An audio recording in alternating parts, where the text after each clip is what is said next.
علی بھائی، آج آپ سے بڑی امپورٹنٹ ڈسکشن کرنی ہے، اور وہ پاکستان کے سول ملٹری ریلیشنز کے اوپر کرنی ہے۔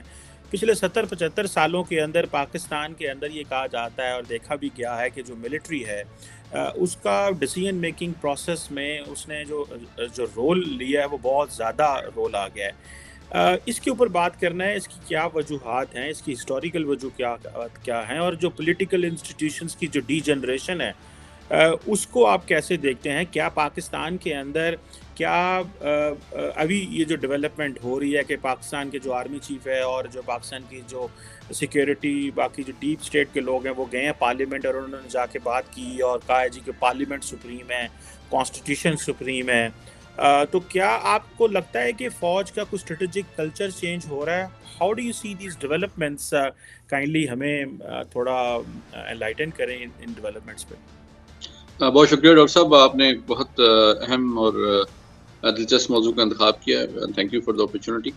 دیکھیں، 3 چیزیں آپ نے جو اپنے ابتدائی کلمات میں بیان کی وہ بہت امپورٹنٹ ہیں، اور بالترتیب ہم اس کو سمجھنے اور ایڈریس کرنے کی کوشش کرتے ہیں۔ Number 1 civil military relations, number 1۔ Number 2 فوج کا اسٹریٹجک کلچر، اور نمبر 3 کہ جو اس وقت رائٹ ناؤ پاکستان میں ہو رہا ہے اس کا کیا، اس کی حقیقت کیا ہے، اصلیت کیا ہے، اور آگے وے فارورڈ کیا ہے۔ پہلی بات یہ کہ جب ہم بات کرتے ہیں سول ملٹری ریلیشنز کی، تو آبویسلی پاکستان کی ایک پیکولیر تاریخ اور ایکسپیرینس ہے سول اور ملٹری اداروں کے درمیان تعلقات کے حوالے سے۔ البتہ یہ کوئی یونیک نہیں ہے۔ دنیا کے جو 193 ریاستیں ہیں جو اقوام متحدہ کی ممبر ہیں، سب ریاستوں کے اندر فوج ہوتی ہے، اور سب کے اندر سویلین بھی نمائندے ہوتے ہیں۔ بٹ فرق کیا ہوتا ہے کہ ان کے درمیان جو اختیارات کا تعین ہوتا ہے وہ state to state, culture to culture, history to history مختلف ہوتا ہے۔ اس کے اوپر ایک بڑی مارکت الآراء کتاب ہے، I'm sure آپ کی بھی نظر سے گزری ہوگی، سائمن ہنٹنگٹن کی، سولجر اینڈ دی اسٹیٹ، جو کہ لیٹ 50s میں اس نے لکھی تھی، اور بڑی مارکت الآراء کتاب ہے جس میں اس نے 8-10 مختلف ممالک کے افواج اور سویلین حکومت کے درمیان جو ریلیشنز ہے اس کا ایک کمپیریٹیو انالیسس کیا تھا۔ تو اس کی باٹم لائن یہی ہے کہ تمام ریاستوں میں جو مختلف ریاستی ادارے ہوتے ہیں، جو اسٹیٹ کے پلرز ہوتے ہیں، ان کے درمیان اقتدار، اختیارات اور ذمہ داریوں کا جو تعین ہوتا ہے وہ مختلف ہوتا ہے۔ البتہ جو سب سے امپورٹنٹ بات ہے، اس کے حوالے سے جو باضابطہ سب سے اہم کسی بھی ریاست کی جو دستاویز ہوتی ہے، جس میں فیڈریشن اور فیڈریٹنگ یونٹس اور اسٹیٹ کے جو پلرز ہیں، جوڈیشری، ایگزیکٹو اور لیجسلیچر، ان کے درمیان اختیارات اور ذمہ داریوں کا جو تعین ہے وہ باضابطہ طور پہ کانسٹیٹیوشن میں کیا جاتا ہے۔ اس لیے کانسٹیٹیوشن سب سے امپورٹنٹ ڈاکومنٹ اس وجہ سے ہوتا ہے، صرف اس لیے نہیں کہ جو پولیٹیکل کانفلکٹس ہیں ان کو کیسے ریزالو کیا جائے، بلکہ ریاست بنائی کیوں گئی ہے، نمبر 1۔ نمبر 2 ریاستی ادارے کون سے ہیں اور ان کی کیا ذمہ داریاں ہیں اور ان کی کیا حدود ہیں۔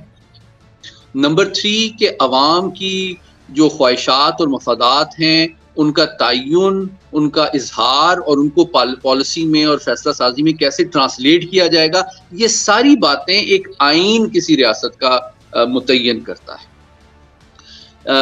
انفارچونیٹلی جو کانٹیکسٹ یہ ہے کہ کولونیل جو پاسٹ ہے تقریباً 400-500 سال کا، اس میں یہ ایک تکلیف دہ حقیقت ہے کہ جو کولونیل پاورز تھی ویسٹرن، انہوں نے جو اسٹیٹ انسٹیٹیوشنز کریٹ کیے اپنے کالونیز میں، ان کا بنیادی مقصد 3 مقاصد تھے۔ نمبر 1 یہ کہ آپ نے اوبویسلی اپنے مفادات کا تعین کرنا تھا، ان کا دفاع کرنا تھا ان ٹیریٹریز کے اندر، کوئی میوٹنی، انسرجنسی یا لا اینڈ آرڈر سچویشن کو کنٹرول کرنا تھا پرائمرلی۔ نمبر 2 ٹیکس کلیکشن وغیرہ تھی۔ نمبر 3 یہ کہ جو گریٹ پاور پالیٹکس ہے اس میں انٹیلیجنس ایجنسیز کا بھی بڑا اہم رول تھا کہ یہاں پہ کچھ لوگ کسی دوسری پاورز کے لیے تو کام نہیں کر، ٹھیک ہے۔ اور نمبر 4 ایک اور ایسپیکٹ تھا کہ جیو پالیٹکس کے حوالے سے مثلا جس طرح ساؤتھ ایشیا میں آپ دیکھیں کہ ایک افغانستان بھی ایک طرح سے ایک بفر اسٹیٹ کا رول پلے کرتی تھی between czars Russia and British India. تو وہ ہر وقت تقریباً ایک کانفلکٹ کی فضا رہتی تھی. 3 بڑی وارز ہوئی ہیں افغان وار جس میں جو برطانیہ نے لڑی ہیں افغانستان کے. تو اس کو اس کانٹیکس میں تھا کہ وہ آپ نے سرحدوں کا دفاع بھی کرنا ہے. اچھا اس کے علاوہ جو ورلڈ وارز ہوئی دونوں آپ جانتے ہیں, اس میں جو کولونیل ٹیریٹریز کے رینک اینڈ فائل تھے ان کا بہت اہم رول تھا. میں آپ کو اپنا ذاتی بتاتا چلوں, میرے نانا ہی فought in the Second World War, he fought in the Battle of Alamein in Egypt, he fought in the battle in Burma as well, in Iraq as well. تو کہنے کا مطلب ہے کہ جو لوگ مطلب پورے ورلڈ آرڈر جو اس زمانے میں برطانیہ کا تھا اس کو پروٹیکٹ کرنا, ریلم کے ڈیفینس, وہ ان کی رسپانسبلٹی تھی, اور اس میں یہاں سے لوگ ریکروٹ ہوتے تھے.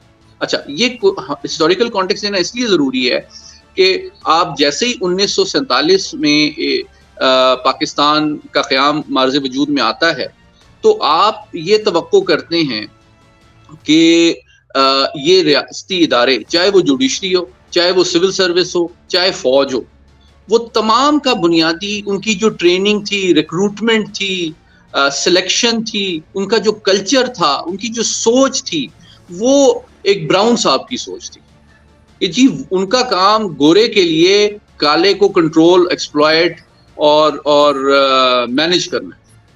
تو جو آپ اس کلچر کو سوچیں کہ جب 1947 میں یہ ریاست آزاد ہوتی ہے, اور یہ صرف پاکستان نہیں ہے, 70 سے زیادہ ریاستیں آزاد ہوئی ہیں پورے کولونیل سسٹم جو برطانیہ کا تھا اکراس 4-5 کانٹیننٹس, تو ان سب کو یہ چیلنج درپیش تھا. لیکن پاکستان کے لیے خاص طور پہ یہ بڑا چیلنج اس لیے تھا کہ ایک تو وسائل کی بھی کمی تھی, اور چونکہ وسائل کی کمی تھی تو ہم بہت زیادہ اکنامکلی اور سیکیورٹی کے لیے ویسٹ پہ ہی ڈپینڈنٹ رہے ڈسپائٹ آور ٹیریٹوریل انڈیپینڈنس. اور ہم نے آئین بنانے میں بہت دیر کر دی.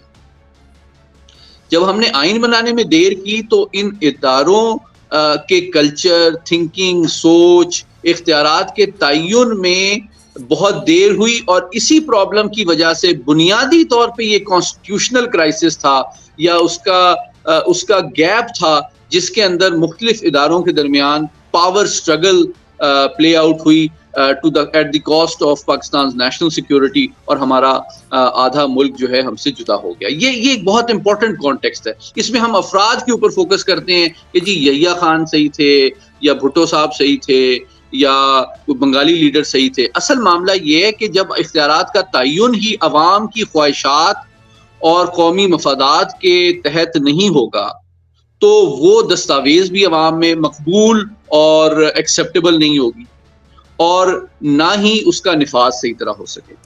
تو یہ بنیادی چیز ہے جو کہ میں سمجھتا ہوں. دوسری بات جو آپ نے کی وہ ہے اسٹریٹجک کلچر کی. اچھا کوئکلی اس میں یہ بات بھی ایڈ کرتا چلوں تو پاکستان کے لیے سب سے بڑا چیلنج 75 سال میں یہ رہا ہے کہ اس نے اپنے تینوں جو پلرز آف دی اسٹیٹ ہیں, جوڈیشری, ایگزیکٹو اور سول سروس, اس کو کیا کلچرلی ڈی کولونائز کیا ہے یا نہیں. یہ سب سے بڑا سوال ہے. کیا ہماری سول سروس, فوج اور جو جوڈیشری ہے وہ عوام پبلک سروس کو میں پرائیڈ لیتی ہے یا نہیں لیتی. کیا عوام کی فلاح و بہبود ان کے لیے سب سے بڑا سرمایہ افتخار ہے یا نہیں ہے.